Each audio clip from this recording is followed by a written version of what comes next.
জীবনের ধোঁকা নামক জিনিসটাই না একেবারে পিওর, শুদ্ধ পাওয়া যায়। বাদবাকি তো সব জিনিসের মধ্যেই ভেজাল। খারাপ সময় হচ্ছে এমন একটা জিনিস, সেটা যখন আসে তখন আপনি আজ্ঞে করা মানুষগুলো পর্যন্ত তুই তুকারি করা শুরু করে দেয়।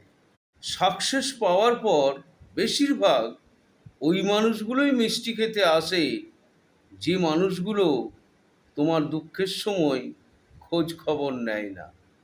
আমার মনে হয় জীবনে খারাপ সময়ও আসা উচিত, কারণ খারাপ সময় আসলেই তুমি বুঝতে পারবে কোন মানুষগুলো রিয়েল আর কোন মানুষগুলো মুখোশধারী। মোমবাতিও জীবনের শেষ পর্যায়ে এসে বুঝতে পারে যাকে সে মনের মধ্যে জায়গা দিয়েছিল সে তার জীবন জ্বালিয়ে দিয়েছে। নিজেকে সব সময় ওটিপির মতো বানাও, যাতে তোমাকে একবার ইউজ করার পর সেকেন্ড টাইম যাতে আর ইউজ করতে না পারে।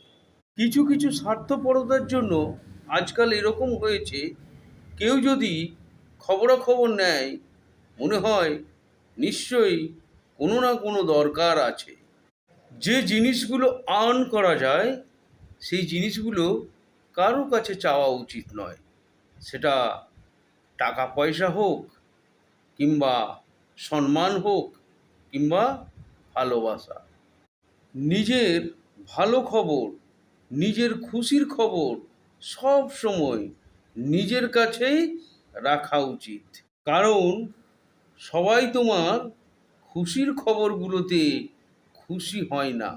দেখো, অগাধ সবসময় আকাশের মতো রাখা উচিত, কারণ জমির দাম যত বেশি হোক না কেন মানুষ কিনেই নেয়। সব থেকে ধারালো অস্ত্র কি বলতো? আমাদের জিভ। করাত, বন্দুক, গুলি, কাঁচি, ছুরি সবার থেকে বেশি ধারালো। এক একটা ওয়ার্ড যে মানুষের কোথায় গিয়ে বিঁধবে ইউ নেভার নো।